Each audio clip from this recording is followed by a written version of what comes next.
Hello, this is Baldur's Games, and welcome to The Indie Realm. It's a video series where I look at both modern and classic indie games, give a quick overview, a quick review, and then analyze the game's impact on the industry.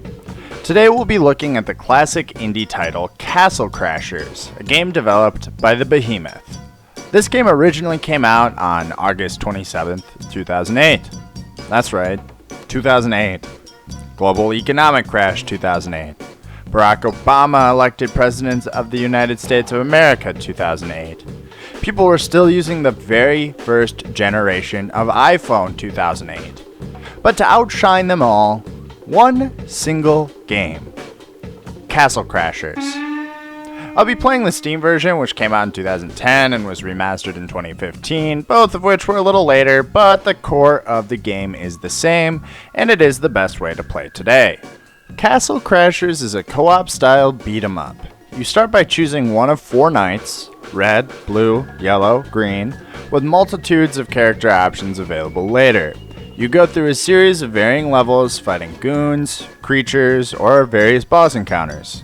Most importantly, you rescue 4 princesses from their various captors across the map. Story-wise, the core premise is just this classic idea: rescue the princess. Varying enemies and boss encounters keep this theme interesting, but it really is just a conceit to move through the varied settings and fight goons with your friends. And that's the gameplay. You'll be fighting with your melee weapon, using a variety of magic and some special items, including a bow and a boomerang to fight goons with your friends. I also want to add as an aside here, for this review I replayed through the game solo. While it's definitely more fun and balanced with your friends, it is still fine to go through on your own. You'll definitely need to rely a little bit more on potions and level grind a small amount, but it's not unreasonable. Speaking of leveling up, you get to add 1 or 2 skill points per level up either to strength, magic, defense, or agility. They each have simple trade-offs and can make each character play a little differently, and I like both the simplicity of this system and the choice it creates. In my opinion, this game was a fun little romp and good to play in short bursts or with your friends. While combat remains simple, it is competent, and the iconic cartoonish style art, along with the wide variety of locations your characters can go, make this game a blast to play. Goons and frequent boss fights are varied, and there's even an occasional mini-game to break things up. Additionally, there are arenas, a couple mini-games you can pick from the main menu if you want to jump right into the action. This game is a blast, and it's a classic for a reason. Castle Crashers keeps you on your toes with its impressive and varied level design, and its competence, as well as the ease of access, make this game a must-play.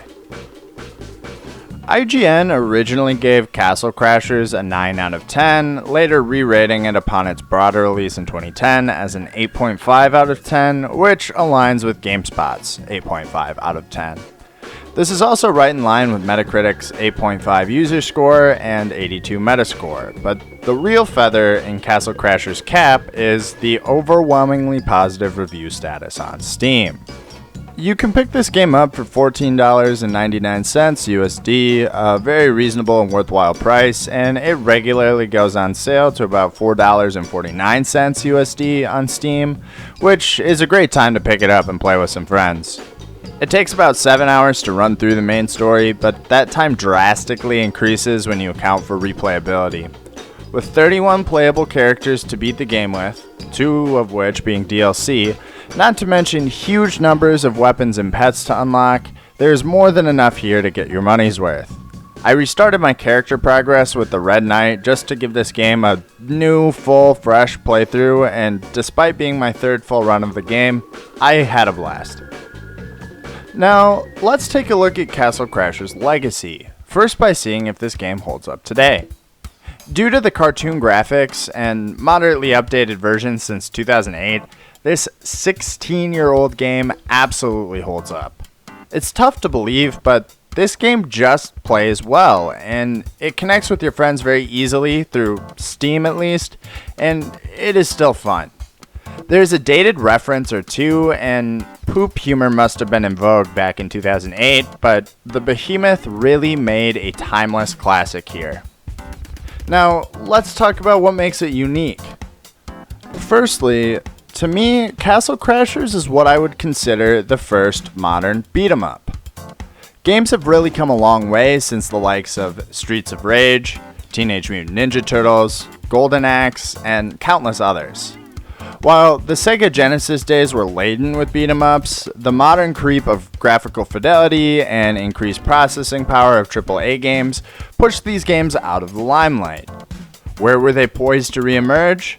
The start of the indie scene, of course. Smaller experiences like Castle Crashers were able to thrive on Xbox Arcade, and with the behemoth having cut their teeth with Flash games on Newgrounds and the PlayStation 2 release of Alien Hominid, they were poised to become a dominant force in the emerging indie game scene. Since Castle Crashers' release, popularity, and success, beat-em-ups were really shown to once again have a place in the games industry. Streets of Rage got a sequel in 2020, the Ninja Turtles got a remastered Cowabunga collection, as well as a new original Shredder's Revenge in 2022. That said, for the most part, Castle Crashers was so dominant in the genre that they held the golden standard for a decade. Console numbers notwithstanding, Castle Crashers has seen and continues to see a solid player base, including large bumps throughout the 2010s, peaking as high as 16,000 active players in June of 2014. Its replayability and ease of playing with friends really speaks volumes for this game, even years after its initial release. The simplicity, the almost Saturday morning cartoon type vibe has just really made Castle Crashers an ubiquitous part of the indie genre. For all of these reasons, and for all of the fond memories that I have playing this game, drinking Mountain Dew with my friends, and laughing at the computer screen, I give Castle Crashers the coveted Indie Legend rating. A decade of beat-em-up dominance is tough to argue with, and its unique art style really sets this game apart. Castle Crashers is an all-time great. Now, in 2024, the Behemoth is almost a household name, and it's certainly one of the indie giants in terms of game development. I remember Tom Fulp and Dan Paladin back in the early days of Newgrounds, and it brings me a lot of joy to see their continued success. They developed and released BattleBlock Theater in 2013, Pit People in 2018, and recently a remaster of the original Alien Hominid along with a new game, Alien Hominid Invasion. It's certainly tough to compete with their breakaway title Castle Crashers, but I'm glad that the team hasn't lost any of its creativity throughout the years. And that's the video. Thank you for watching all the way to the end. It really helps me out as a new creator. I feel like I'm really starting to refine the format of the indie realm. And if you like this video, please leave a like, or even better, subscribe to see more content as it comes out. I put out a new video every week. Do you have any favorite memories of Castle Crashers? Leave a comment with them down below. As a final note, I just want to say that Green Knight is the best. The rest are fine, but Green is the best. Thank you for watching.